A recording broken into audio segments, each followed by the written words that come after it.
Hello, everyone, and welcome back to the TVM crew. Today, I'm so happy to have with me Leo Robertson. How are you? Hi, I'm good, thanks. How are you doing? I'm so happy to have you here.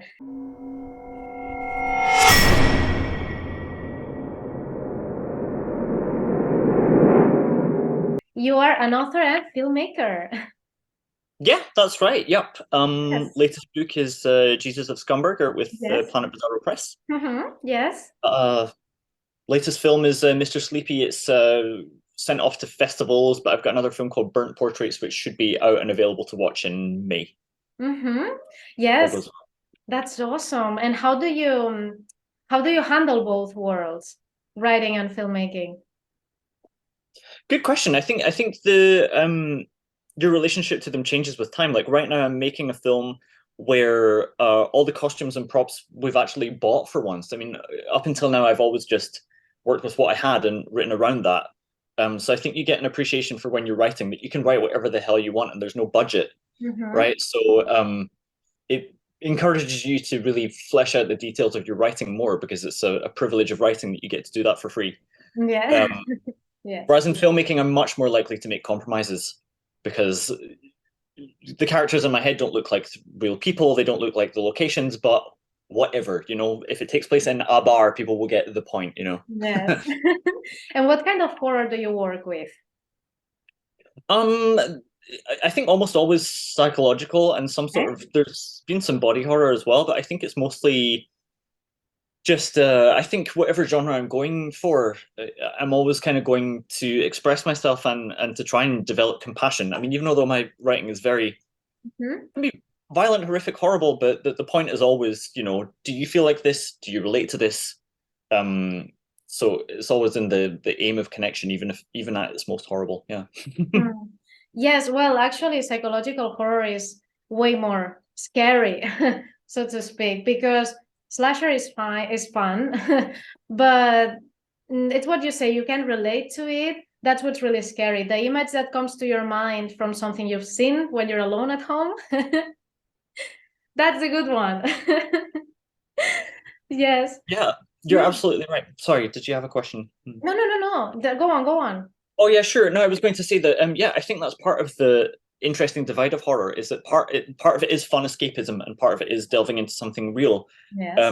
For example, in films nowadays you see like colored lights, everything is red and blue, red one side, blue the other, which Yes. is fun because our homes aren't lit like that. So as soon as you see that, you go, I'm not looking at reality, I'm looking at something silly, and it's like a killer toaster or something, and it doesn't matter how violent it is, right? Because you Yes. know that your toaster's not going to do that. So it's escapism. On the Exactly. other hand, there's horror that's based on things that genuinely happen to people, and yeah, that can be disturbing and it can be comforting if it's something that if it's a fear that you have and you see it put out there, then it Yes. feels like it's articulated for you somewhere outside of your own head, and then you can move on up here, hopefully.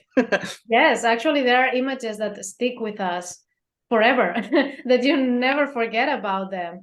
And well, I guess that it crossed the line with reality maybe a bit, because sometimes you see things in the news that are so scary, and that's reality. That's what makes it, right, more scary. And I think that all about psychopaths and everything that includes the human mind, it's terrifying. Yeah. Because we are surrounded. You never know, right?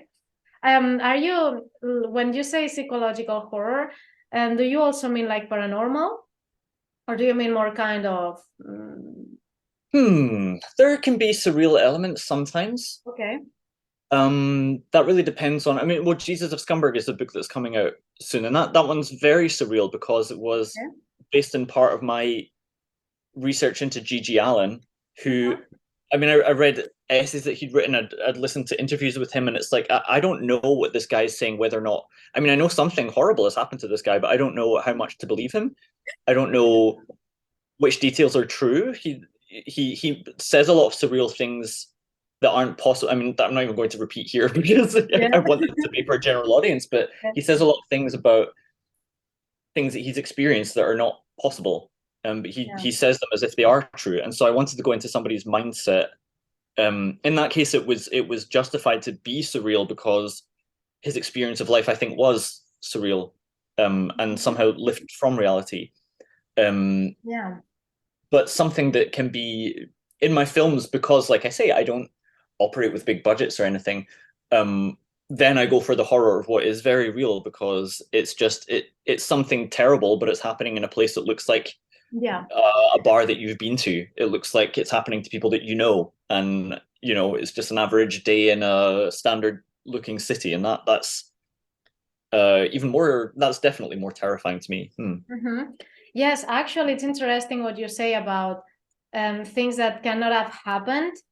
Sometimes, if you think about it, like all the mental issues, disorder stuff, maybe it's not real, but if they think it's real, then that's where danger is.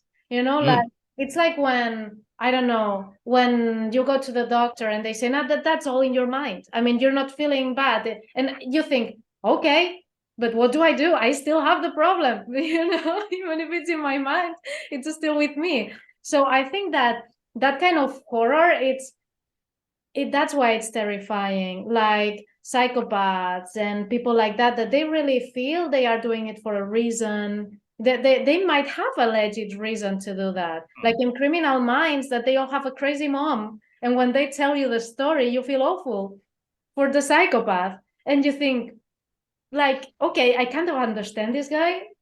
Is that dangerous? That's a really good point, because I think that especially like in storytelling, it's about you have to relate to the characters to care about them. You don't have to like them, I don't think. I think you have to relate to them. And Yes. that's why I think that unlikable characters are more interesting, because it's more interesting to me to relate to people that I don't like. Because I certainly don't like myself all the time. And I find it more cathartic or interesting to do with stories that are unlikable people. On the other hand, like you say, we can be very empathetic people, and then you can empathize to somebody if you hear their story. Exactly. But it doesn't excuse them, but at the same time you can completely understand the point that they've been led to. Yes. And that's disturbing too, is you put yourself in their shoes and you think maybe I would do the same thing if I was like them. Mhm. um, Yes. and like you say, like our as you totally I totally agree that our experience of life is just through our own consciousness, right? So whatever our consciousness is telling us is our reality, even Exactly. if it's not somebody else's. Exactly. It's like, I don't know if the title is the same in English, but this old movie that in Spanish is called A Day of Rage. Hmm. That it's this guy that snaps and goes against everyone that crosses with the car. And somehow I think, I know, right? This, I could Is have. that the one with Michael Douglas? Yes, yes. Falling Down, it's called in English, Ah, which is okay. a spectacular film. So funny. He's like he's an anti-hero, right? Yes, exactly. And you can relate to things. And what you say, how do you know you wouldn't do the same on a certain person? Like these kind of horrible backgrounds that they have, some kind of characters. Well, we don't have that horrible background, right? So it's I find it so interesting. Well, the mind, the human psyche is. Yeah. I think what you're also pointing to that's really interesting is now we have this phenomenon of like toxic positivity. Everything is nice all the time. Oh, it's horrible. Yes. Yeah, well, horror fans are not susceptible to that, right? Because we understand the point of exploring the dark side of yourself, and you Exactly. can't you can't trust someone who's not going to do that. You can't trust someone who's not going to admit Yes. that they have, I don't know, impulses that they have to keep under control for cultural, social reasons. Yes. If you have an understanding of that, yeah, I don't trust where your happiness is coming from. I think you're deluding yourself, and maybe you're going to do twisted stuff in the name of believing that everything is good all the time. It's not It's not helpful. healthy at all. I, Mm. I think exactly the same. Yeah, these people that everything is fine, everything is gonna, no, this everything is awful. We're going down. Yeah. And we'll have to fix this. Mm. You cannot be realistic, and horror helps. Like you say, on one side is like a way out to vent, and on another you can face some kind of, maybe not fears like a straight an actual fear, but Mm. explore the sides that you don't want to explore. Like I know a lot of people who mostly here in Spain, that they are so scared of horror. They can't, like I can't do this. And it makes me think, well, haven't you wondered, ask yourself, why is that? I mean, of course, I don't like to think I have a demon in my corner. No one likes that. But there's a lot of kind of horror. What is that makes you so terribly afraid of something? You have something in your mind that maybe you should unblock, right? Hmm. Yeah, for sure. No, I mean, we of course find it valuable. I'm not sure why though. I mean, in some respects, like horror is just, I think of genres as a preferred flavor, right? Like some people like chips, other people like hot dogs, Yes, some people like sci-fi, some people like horror. yes, Um, Although at the same time, I think there's something unique to horror that is that exploring the dark side. And yeah, there's something kind of inhuman about denying the darkness because you're denying to somebody else that they're allowed to feel bad about something, and that can be really cold. I mean, like not to go too deep into it, but when you go through certain crises in your own life, you need people that you can talk to about exactly what you're feeling without yes, judgment. yes, And exactly. somebody who's going to deny that even in the course of a regular spectacular life, in this side of the world where it's sunny outside and I have a roof over my head, but Yeah. still there are going to be times when I'm going to feel terrible against my out of my control. But that's a normal part of life, and anyone who doesn't want to connect with you at this, those are the times when it's the most important to connect with somebody else. And Yes, so denying the dark side of any life is not a very mature way to go about things. It's not going to help you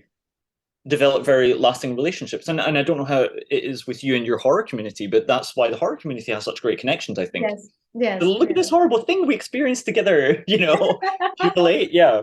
yes, yes, I exactly.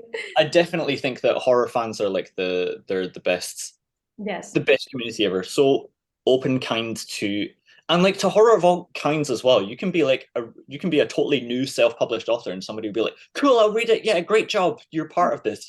yes, yes, Really, really welcoming. That's yes. yeah.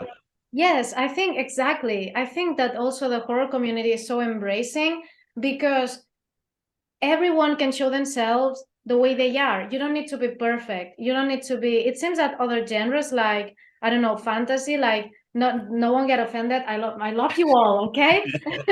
But everything has to be perfect. It's like the perfect author picture. I got everything together in my life, and you're gonna read my book. It's like this kind of philosophy that everything is perfect. They have everything set up, and the horror authors or horror creators are like, this is a mess. I can't finish this book. Damn it. Where are my better readers?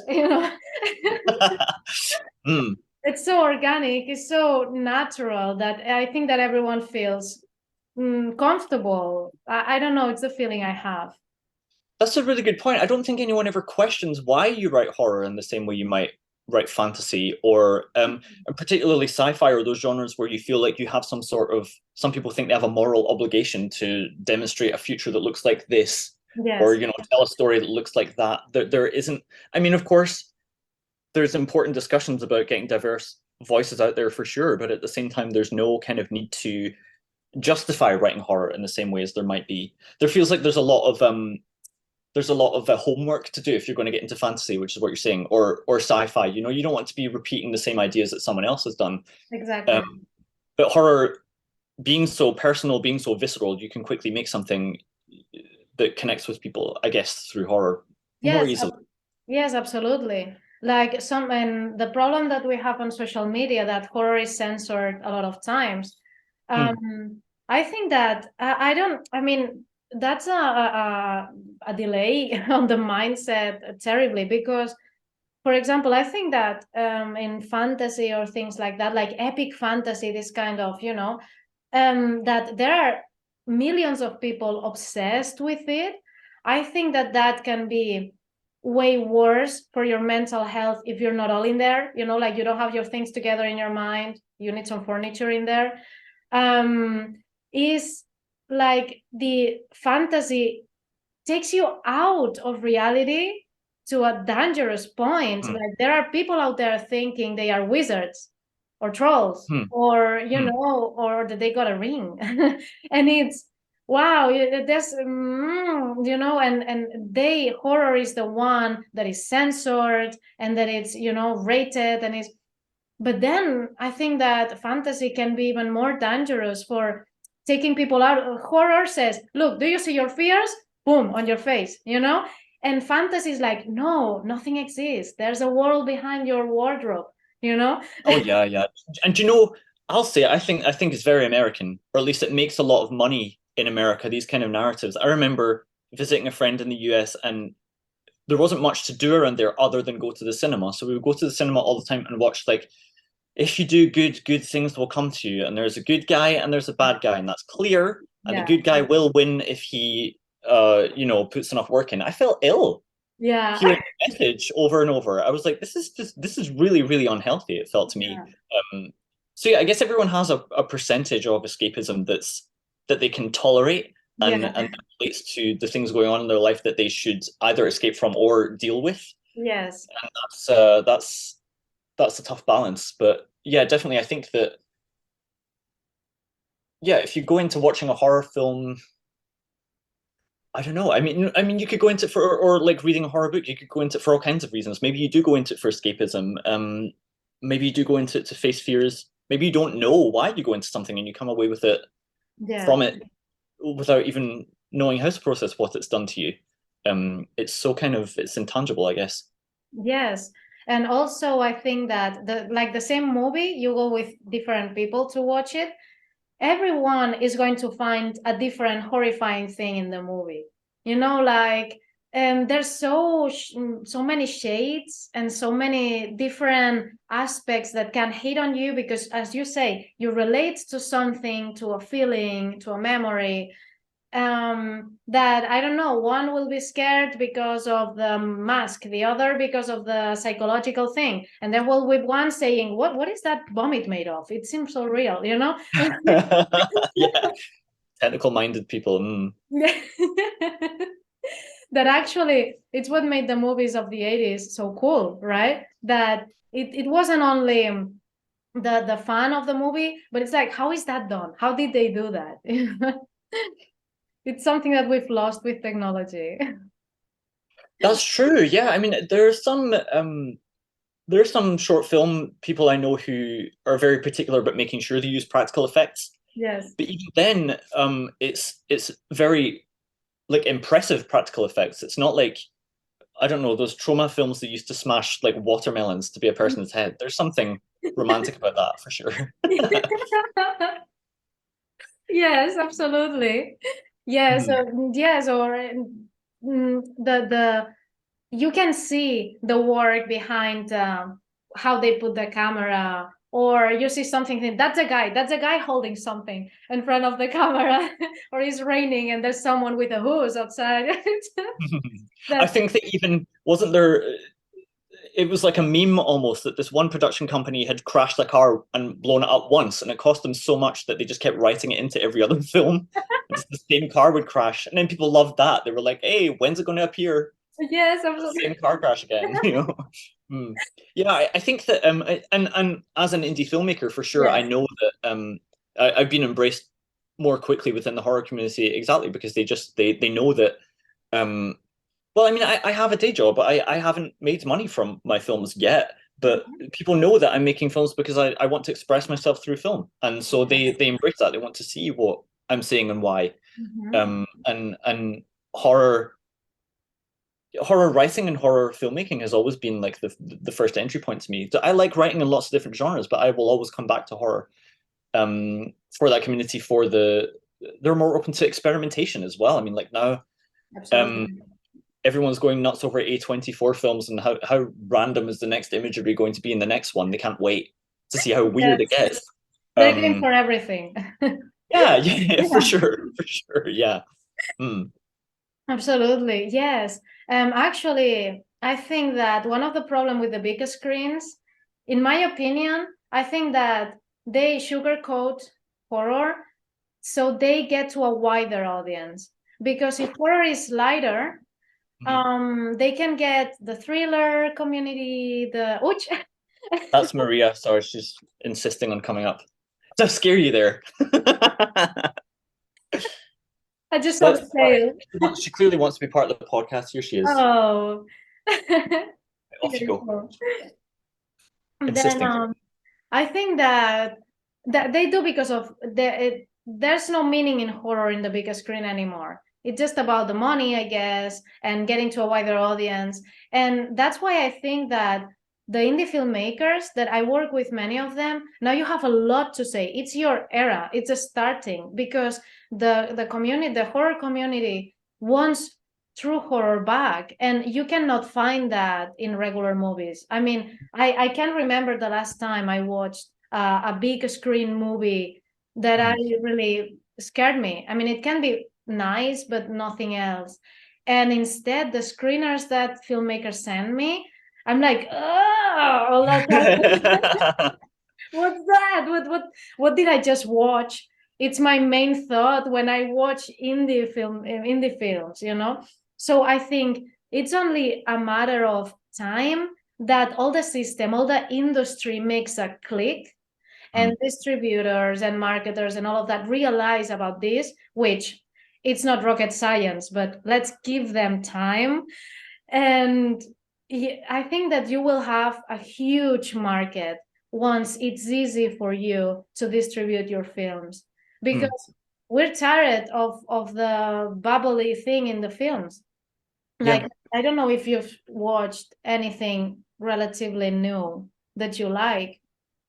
Well, yeah, but it's like I loved Megan, but it's not. It didn't scare me. I just loved that character. It's fun. Yeah, yeah, yeah, yeah. I mean, I never. I remember this like the Scream series. I was too young when it first came out, Yeah, so me I did. too. Okay, yeah, I don't understand the hype of that one, so I'm not desperate to see the latest one, but I hear it's very good.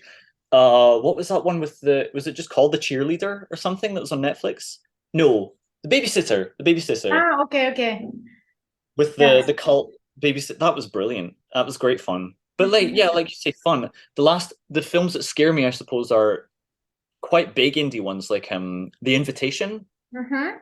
one Yes, about the dinner yes, party. yes, Yeah, yes, yes. there was and It Follows. I can't get It Follows out of my head because it just Mhm. every time I watch it, I see something new, and it means the central symbol means something new to me, and it's brilliantly elusive. It touches upon this Mhm.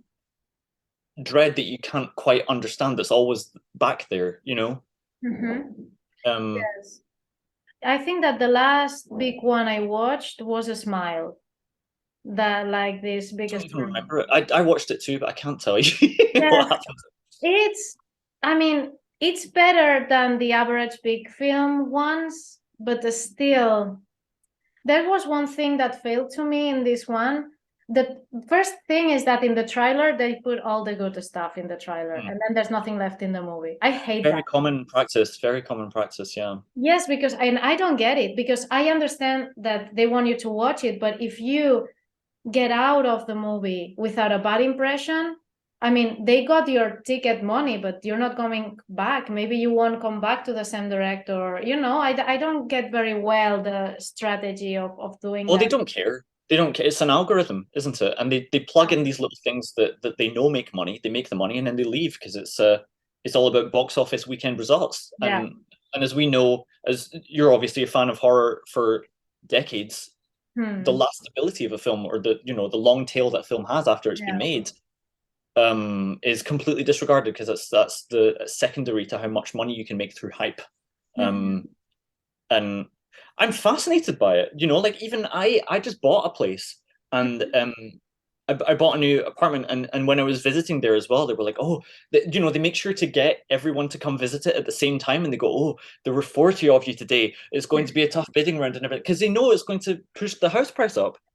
Yes. They don't care about me. And then Yeah. like as soon as they got their money off you go. Yes. There's no concern for you afterwards. And I think that money making in film is the same at that level. But I mean, I Mhm. respect it. I respect it Yeah. as a craft. The ability to extract a literal like over $1 billion from people in a weekend Yeah. is Yeah. amazing. It's not at all the kind of amazing you think of like I mean, like I say, I haven't made any money from my films yet, so like kudos to them, you know. But it's not why I do it. I Yeah. don't do it. I don't do it for money. That's a Because difference. yes, I do it always to express myself, and if you take that away from me, I might as well just do another job. Um, Mhm. you can't take away my right to express myself through my work. It's the only reason I keep doing it, you know. And that's why indie films are way better, because Yeah, you are not thinking of how many people you're going to reach or how much money you're going to make. You're just expressing yourself. And as a horror creator, you have a lot of things to express. And yeah. that's what makes them so special and so visceral, right? Every indie movie is completely different, completely. So, and that makes it so different. I don't know. I that's why I'm quite a skeptical. Is that a word? Skeptical, yeah. Yeah. um about big movies because of that. Like, I don't know, it's uh, Yeah. but I think that you're going to have a big chance from now on, because the horror community is tired of that. And I think you're gonna have a big opportunity to show your I, work. I, I definitely think that one thing that indie film can beat Hollywood at is story, because Yeah. you're not subject to the same constraints. Hmm. Um, you're not trying to please, you're not trying to tick the same boxes. And celebrate that. Then don't tick them. Then don't try and please. Just do whatever you Yes. want, because that's you're not going to compete with that. It's this amazing money Hmm. making machine, Yeah, but it's over exactly. there and you're over here. Just do your thing. And on my good days, when I do believe in anything I've made, I do want to find its audience, however big that is. It can be small, it can be, whatever, but I would like the people who connect with my work to see it. Yes. um like I say, on those times that I believe in it. I think it's really important. For so many creators I know are not creating enough or fast enough, because they think you have to wake up every day and believe in the thing that you made. Yes. I've Yes. never once experienced that with Yeah. anything I've made. But you just you put the time in, and if you've made a thing, back it, Yes. But who Yes. else is who else is going to but you? Yes. You made it, like, stand by it. you know um Absolutely. Yes. Yeah. that Yeah. really, it upsets me, because, like, I have a filmmaking club in town here, and Okay. yeah, often I hear, like, yeah, I would love to get started on this, but I don't know if I care about it anymore. And I'm like, yeah, but you lined everyone up. You got Yeah. 5 people to agree to be in the same place on a Mm. Sunday. You might not get that for another 6 months, and that's just day one of, like, 15 that you need to make this thing. Like, Yeah. um you cannot rely on your love of the thing that you've decided to make to carry you through the process of making it, Yeah. whether it be a book, a film, anything. And I mean, I'm editing this film for an aggregator right now. It's Yeah. like I say, I just got the subtitles left to do, and then it will be on, hopefully on. This is Burnt Portraits, my film Burnt Portraits. I should Okay. promote myself like I'm saying it. It should be coming out Apple TV, Amazon Prime, Google Okay. Play, I think in May. I don't have a set date yet, but now I'm doing the subtitles. I have to revise the subtitles. I have seen this film more than any human being should. It has not a frame of it has anything to say to me anymore. The amount of times I've gone over it. Yes. Um, but that's not a commentary on the quality of the thing. I think that hopefully that's just a commentary on the amount of work I've put into this thing. I can't wait for people to experience it from beginning to end without knowing anything about it. Of course, I've been through the script so many times before. I said all the lines so many times Yes. all those years ago, and it was me, and my friend was another actor. Like, it feels so silly when you're filming something as well, because it's like, this is just me and my friend pretending to be something else in a basement. Like, I Yeah. can see the camera right there, Yes. but it's the illusion you're creating Hmm. that is for other people. But it never it's never going your work is never going to hit you as viscerally as it hits other people, right? I suppose that's what I'm getting at. Hmm. Yes. Yeah. I think that all of that you can see it in when you watch an indie film, like all Yeah, the passion, all the heart that you put on it, and that it's not pretty. I mean, for indie horror, it's not pretty, and that's the most important thing, because that's something that it's very annoying. It's like, I don't know, The Last Exorcism or one of these, that they have a creepy element. Like, have you watched it, the one in the morgue, the corpse that comes to life? The Last Exorcism, it's called. Yes, it's See, I can't even tell the titles of them apart, and I've seen yeah. so much exorcism. Maybe I have seen it. Yeah, It's this traumatized police agent that she goes to work in a morgue, and one of the at night, of course, in an almost abandoned building. yeah. That not there's no cliches in that movie, Oh. and she has a corpse that it's been exorcised, Hmm. and it's a very creepy corpse. That it's a like a blonde little girl with blue eyes that she's all contorted and Yes, I think I have seen this one. Yeah. yes, she slowly comes to life. She goes around killing people in the morgue, and the more she kills, the prettier she gets. And that killed me because the corpse and the idea was so creepy. You know that every time she's her back is turned, the corpse moves a bit. You know, and that they get to give you that feeling that you think, did that just move? And you stare at it, and the more you stare, the more you think it's moving, but it's not. But but then she turns prettier and prettier. She's just a cheerleader walking in a morgue, and I was like, I mean, it was scary, but it turned into a teenager film. I don't know, it was something so disappointing. Oops, Mm, sorry, don't worry. It's the bell, but and I think that that's what horror filmmakers fix. You know that it's not pretty anymore, and mm, that's a wonderful thing. And everything that you were saying now, I think that it's because of that. You know, you can sense all of that. mm. So yes, and now before we wrap up, tell me about your book. Yes. Okay. I don't have. I've got copies from. So this was how it looked when it came out with the previous publisher, because it's coming Yes. out with. I don't have my copies, the Planet Bizarro copies yet, but they look even prettier than this. Jesus Okay. Discovered. Just love A that. novella about a character called Jesus de Jesus. He's the lead singer of a punk band, and every city that they play in, Yes. the audience gets into such a frenzy that they destroy everything around them. Okay. And it's based on my reading of, like I say, I based it on G.G. Allen because I wanted to write something that was bizarre, and he is. There have been other anthologies, bizarre anthologies about him because he's just the most bizarre guy I could think of. Mm-hmm. Um, but also, I think such a disturbing guy. I wondered how to relate to him and how to do his mindset justice. And then, in order to do that, I had to write just about as many horrible things I could think. So I think the most horrible things I can possibly think are in that book. Um, Awesome. some people have got in touch with me afterwards, almost needing consoled for, like I'm doing a therapy group for them for having had to read it. So um, please take all the warnings with it, but it didn't Yes. feel like it would have been appropriate if I hadn't gone as dark as possible with it. And it's from a time in my writing when I was just really interested in what evil looked like. Yes. Um, Okay. and Mhm. this is my idea. That sounds awesome.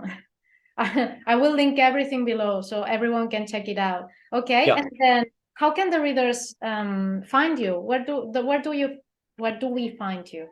Yes, you can find me on Twitter at LeoX. Right, Twitter's kind of. I think Elon Musk killed it though. I don't get any engagement there anymore. Yeah. So maybe Yes, the uh, algorithm is awful. Yes. Leo S. Robertson on Instagram is better, I guess. Then you'll see pictures of my films and everything. And you can find me on Facebook as well, Leo X Robertson. It's just my personal account, but everyone's happy Okay, there. then I will link everything below. Cool. And before we wrap up, do you have like for new authors, for example, or new filmmakers in your case, what's the big Yeah. advice you've learned? Some wisdom for them. What would you Yep. tell them? Well, I would tell them you know what to do next. You're thinking of it. It's like it might not sound like a very impressive feat. Like for me, when I first started filmmaking, it was like, how do I record films on my iPhone? Was the first thing I learned. Now Okay. I'm here editing my own feature films, but I couldn't do that on day one. But only because I took the step of learning how to record something successfully, properly lit on my iPhone, did I then work out why the fancier cameras were fancier and why I should use them and Okay. what to use. And same with writing. If you can create, a friend of mine sent me something that was like one page, it had a beginning, middle, and end, and it had a point. The point Mhm. was kind of overdone. none of the imagery was that interesting. This is the first thing the guy wrote. I mean, the same is true of something I wrote at first, but it Yes. had it had some success to it. It had some success of the form. It was a step in the right direction. So my advice to indie filmmakers and writers is don't question why you're doing this, or don't ask other people around you to understand it. Just focus on what the next step is that you can challenge yourself to do to get better than you were yesterday. That's an amazing advice. And I 1,000,000% agree with that. Because sometimes we get stuck in the, I don't know what to do. I don't know how to do it. Then just look for it. We are in the era of the free information. I mean, you can literally learn anything, the most strange thing you can think of. There's someone on YouTube making a tutorial for you. Absolutely. Yeah. There's no reason to not progress, even a little bit at a time. So, Well, I mean, yeah, last thing I'll say on that is that I have been sometimes intimidated by people around here who say, like, oh, I have 15 years experience in the yeah, industry. And I'm like, well, I can only get those years by letting time pass. And it exactly. hasn't passed. So I'm not going to be scared of that. Exactly. There's nothing I can do about not having that yet, but I can get better today. Yes, and they were there too. I mean, everyone has Yeah. been there in day one. So yes, I know what you mean. Yes. Sometimes I have to Yeah. remind that to myself too, that you see all those big events, and you think, okay, we're on our way, and Yeah. mm, Yeah. But if someone there is also, if someone there is not impressed by you now, I don't think they will be later. If they're being mean to you today, they don't have anything to offer you at a later stage. Don't go back to them when you think you have impressed them. I think that they're yes. just they're not the right path for you. It should feel always you should always feel safe, calm, comfy, and like you're in the zone with the right people. And if you don't feel like that, then do something, do something like that only if it's going to pay you a lot. Absolutely. Don't do it for free, Yeah. that Yes, would be silly. absolutely. Well, then it's so lovely to be with you, but we're running out of time. Thank you so much for your time, and keep me updated on everything that you have going on, okay? On the Absolutely. films and everything. And I will link everything below so everyone can find you, okay? Great. Lovely talking to you. Thanks for your time. Okay, thank you so much and have a lovely day. You too. Bye for now. Bye.